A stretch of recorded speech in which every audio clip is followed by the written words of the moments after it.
رمضان میں روزہ رکھنا پڑے گا. اگر ایک آدمی کہتا ہے رمضان کے روزے کا مجھے فائدہ نہیں ہے لہذا اگلے سال میں نہیں رکھوں گا, اور گنہگار ہوگا. کیوں؟ علت یہ ہے کتب علیکم الصیام, تم پر روزے فرض کیے گئے. اس میں حکمتیں ہیں کہ بھئی تقوی پیدا ہوتا ہے, للہیت پیدا ہوتی ہے, نفس پہ کنٹرول کرنے کی صلاحیت پیدا ہوتی ہے. یہ حکمت ہے. مدار حکمت پر نہیں ہے, مدار اس آیت پر ہے جس میں روزے کو فرض قرار دیا گیا. اب سمجھو کہ یہ جو اللہ نے کہا کہ سفر میں روزہ چھوڑ سکتے ہو, اس کی حکمت ہے کہ سفر میں مشکل ہوتی ہے. یہ حکمت ہے, علت نہیں ہے. علت وہ آیت ہے جس میں سفر میں روزہ چھوڑنے کی اجازت دے دی گئی. لہذا سفر میں مشقت ہوگی تو بھی روزہ چھوڑنا جائز, مشقت نہیں ہوگی تو بھی روزہ چھوڑنا جائز ہوگا. اور سفر کے علاوہ اگر مشقت نہیں ہو تو بھی روزہ رکھنا فرض ہے, مشقت ہو تو بھی روزہ رکھنا فرض ہے.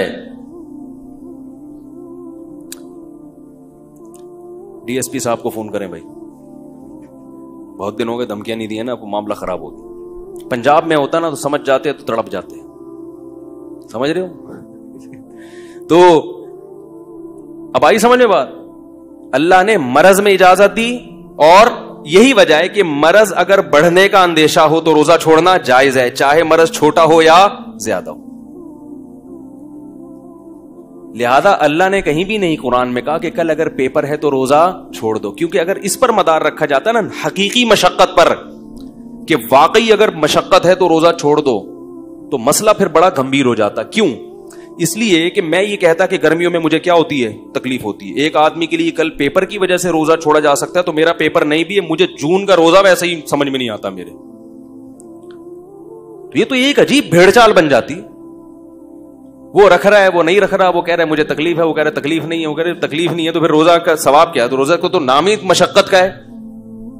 کیا خیال ہے؟ تو اس لیے یہ جو نئے نئے حضرات آ رہے ہیں نا, پروفیسر حضرات, ان سے دین مت سیکھو میرے بھائی, دین علماء سے سیکھو جو صدیوں سے مدارس میں پڑھتے پڑھاتے آ رہے ہیں. اگر ان میں غلط ہیں تو صحیح بھی انہی میں پیدا ہوں گے.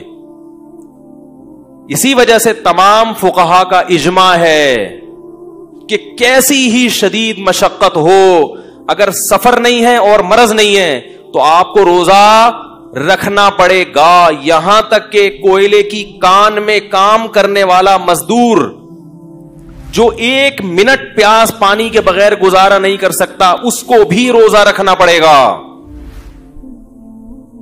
نہیں آ رہی بات؟ گرمیوں میں گڑا کھودنے والا مزدور, اس کو بھی روزہ رکھنا پڑے گا, کیونکہ مشقت ہوگی. مشقت کی وجہ سے اللہ نے روزہ چھوڑنے کی اجازت نہیں دی. روزہ تو نام ہی مشقت کا ہے. سمجھ میں نہیں آ رہی بات؟ مشقت کی وجہ سے اجازت دی. مشقت تو اسی میں ہوتی ہے نا. ہر آدمی کو ایئر کنڈیشن لائف تھوڑی ملتی ہے. 1400 سال سے مسلمان ایئر کنڈیشن میں نہیں بیٹھتے آئے تھے. یہی تھا مزدوری کرنا, یہ کرنا, وہ کرنا, گڑے کھودنا. یہ انہی لوگوں کو تو قرآن خطاب کر رہا ہے. یہ تو ہمیں ایک سہولت مل گئی, ایئر کنڈیشن روم اور اے سی آفس ہے اور کمپیوٹر پہ بیٹھے ہوئے ہیں. اصل جو خطاب ہو رہا ہے صحابہ کرام کو, وہ تو یہی تھے, مزدور تھے, کھیتی باڑی کیا کرتے تھے. کسی صورت میں جائز نہیں ہے مزدور کے لیے روزہ چھوڑنا. سوال پیدا ہوتا ہے کہ کوئلے کی کان میں کام کرنے والا رکھے گا کیسے؟ وہ تو 1 سیکنڈ بھی پانی کے بغیر گزارا, بولو نا بھائی, نہیں, وہ تو مر جائے گا. تو ہم کہتے ہیں جب مرنے لگے تو توڑ دے, کیونکہ اللہ نے سب سے پہلے کس کو ترجیح دی ہے؟ اس پہ قرآن و سنت ہے کہ سب سے پہلے کیا ہے؟ زندگی. مرض میں بھی اجازت اور موت سے بچنے کے لیے بھی اجازت. لہذا بیمار ہونے کا خطرہ ہو شدید, تو جب وہ خطرہ پیدا ہوگا اس وقت توڑے گا. توڑنا اس کے لیے جائز ہوگا, چھوڑنا جائز. چھوڑنے کے دلائل الگ ہیں, توڑنے کے دلائل, بولو نا یار, الگ ہیں. اس لیے علماء کہتے ہیں 30 دن کسی نے ریگستان میں روزہ رکھا یا کوئلے کی کان میں, 30 کے 30 دن روزہ رکھ کے توڑے گا, انشاءاللہ گناہگار نہیں ہوگا. کفا بعد میں قضا کر لے, چھوڑے گا تو گناہگار ہوگا. کیونکہ قرآن کی آیت ہے فمن شہید منکم الشہر فلیصم, جو بھی رمضان کا مہینہ پائے روزہ رکھے, سوائے 2 کے, مریض اور مسافر.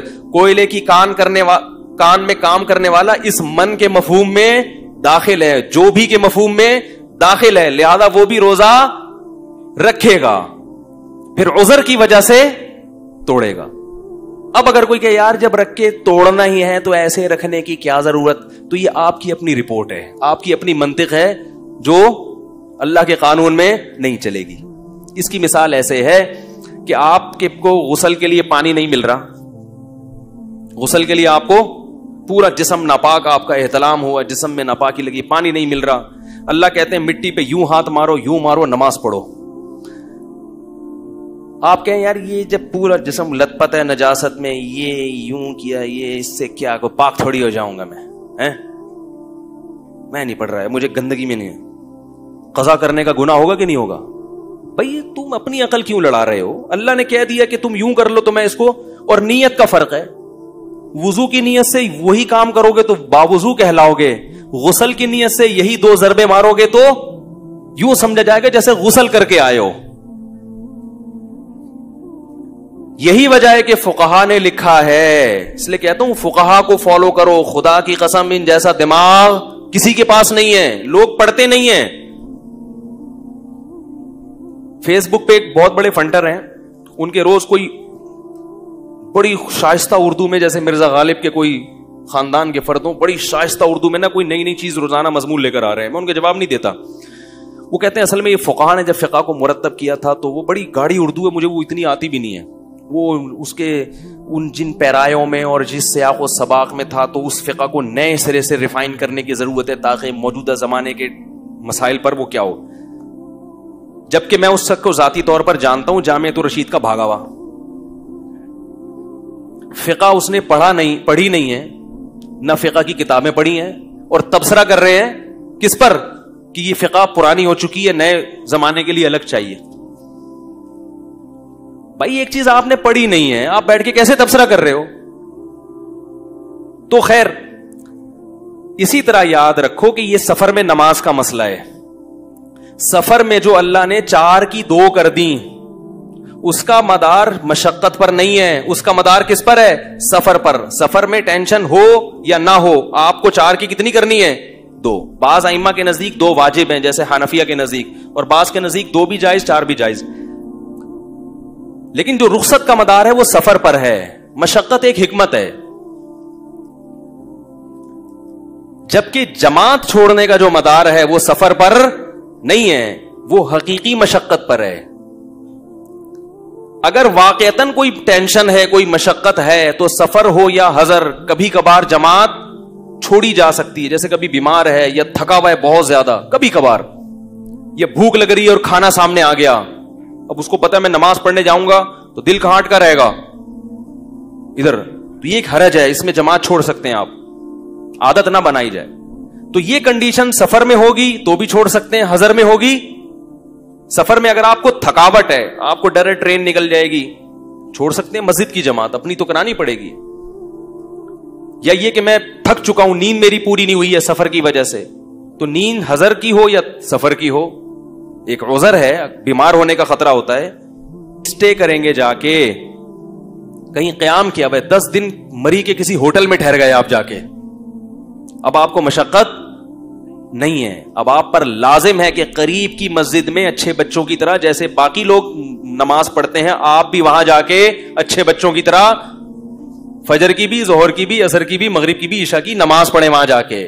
یہ نہ کہیں یہ افلاطونیاں نہیں چلیں گی کہ اللہ نے 4 کی 2 کر دی تو میں اپنی, یہ آپ کا اخپل اسلام ہوگا. نہیں آ رہی بات میرا خیال ہے. اسی طرح سنت مؤکدہ بھی لوگ سفر میں شارٹ کر دیتے ہیں, اور دلیل یہی دیتے ہیں کہ جب اللہ نے فرض میں 4 کی 2 کر دی تو سنت مؤکدہ کی کیا حیثیت ہے؟ بھائی وہ تو فرض سے بھی کم درجے کی چیز, لہذا وہ بھی شارٹ. تو یاد رکھو سنت مؤکدہ کا مدار بھی مشقت حقیقیہ پر ہے, مشقت حکمیہ پر. تھوڑی ٹرم اس لیے استعمال کروں تاکہ علماء بھی سمجھ سکیں. اگر واقعی ٹینشن ہے, کوئی پریشانی ہے, تو حالت مقام میں بھی سنتیں چھوڑی جا سکتی ہیں کبھی کبھار, سنت مؤکد. سفر میں بھی اگر تھکاوٹ ہے, یا آپ کو بس کے نکلنے کا ڈر ہے, یا ٹائم بہت, جب بس میں جاؤ نا تو ودرے کا زرزر کوا, وہ ڈرائیور چیختا رہتا ہے. تو ہم جب کبھی بس سے سفر کرتے ہیں تو میں سنت مؤکدہ نہیں پڑھتا. بھائی ظہر کے 2 پڑھو, اور کیونکہ واش روم, کھانا, نماز تینوں چیزیں ہیں, اور ڈرائیور وہ زرزر کوا, وہ فوراً پیچھے سے ندائیں لگانا, کیونکہ اس میں اگر سنتیں پڑھیں گے بھی تو وہ دل نہیں لگتا اس میں. تو یہ واقعی مشقت ہے. ایسی کنڈیشن تو اگر یہاں بھی ہوگی تو سنتیں چھوڑ دو, کوئی فرض تھوڑی ہے وہ.